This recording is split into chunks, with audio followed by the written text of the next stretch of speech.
Missionary mode. Missionary mode किसको कहते हैं?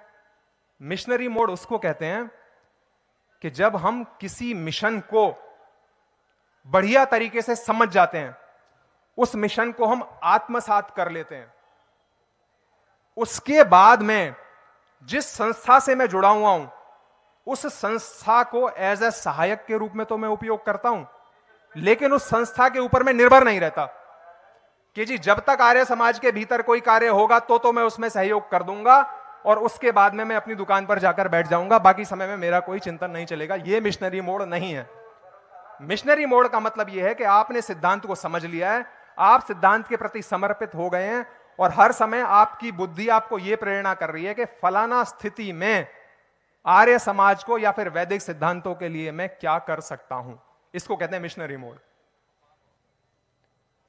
आर्य समाज के प्रचार प्रसार के लिए हम सबको अपने भीतर इस मिशनरी मोड को एक्टिव करना पड़ेगा। और यह बात मैं सिर्फ चर्चा के लिए नहीं कह रहा हूं, पिछले 1.5 वर्षों में इस बात को जिया है इसने। उनके स्कूल टीचर में होने के प्रभाव का उपयोग करके सरस्वती दिवस जो होता है उस दिवस पे उनके माध्यम से उनके स्कूल के अंदर यज्ञ का आयोजन किया गया। उस यज्ञ में उसके बाद में यज्ञ के महत्व के ऊपर बात रखी गई। 200-300 बच्चे उस स्कूल के अंदर थे और शायद 50 टीचर भी होंगे। तो ये कहीं से कोई अवसर नहीं था, किसी ने हमको बुलाया नहीं था, लेकिन हमारा मिशनरी मोड एक्टिव है। क्योंकि हमारा मिशनरी मोड एक्टिव है तो हम हर समय यह सोचते हैं कि वैदिक सिद्धांतों के प्रचार प्रसार के लिए हम किस तरीके से कार्य कर सकते हैं। तो मेरा आप सभी से विनम्र निवेदन यह है कि हम संस्थाओं के ऊपर निर्भर रहने का प्रयास ना करें कि जब कोई कार्यक्रम होगा, कोई कुछ कहेगा तो मैं उसमें सहयोग कर दूंगा। हम सिद्धांतों को समझ चुके हैं, हम ये भी समझते हैं कि समस्याएं क्या हैं, हम ये भी समझते हैं कि हमारा ध्येय क्या है, और मिशनरी मोड के साथ में हम उसके ऊपर लग जाएं। जहां समस्या देखें वहीं लग जाएं। यह काम सिर्फ यहीं पर नहीं हुआ।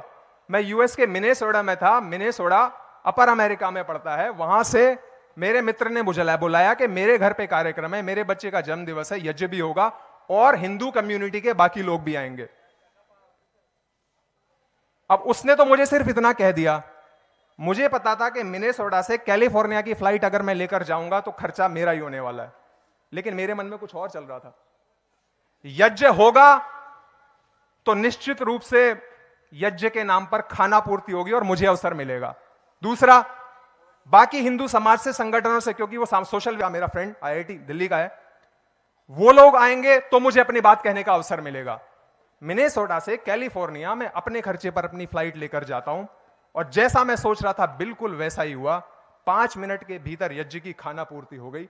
मैंने उससे कहा था, देख भाई, यज्ञ तो तूने करवा लिया, पर हासिल क्या हुआ? तुमने कुछ सीखा या तुम्हारे बच्चे ने कुछ सीखा? मैं करवाऊं? जल्दी जल्दी अब मैं बोल रहा हूं, मैं करवाऊं? उन्होंने कहा बोलो। उसके बाद में जब मैं यज्ञ करवाने बैठा, वो 40 मिनट यूएस में वो यज्ञ चला और 40 मिनट में से 20 मिनट उसके बच्चे के क्वेश्चंस पे थे। सबसे पहला क्वेश्चन तो यही था कि अग्नि के साथ में क्यों करते हैं, किसी और चीज के साथ में क्यों नहीं कर लेते?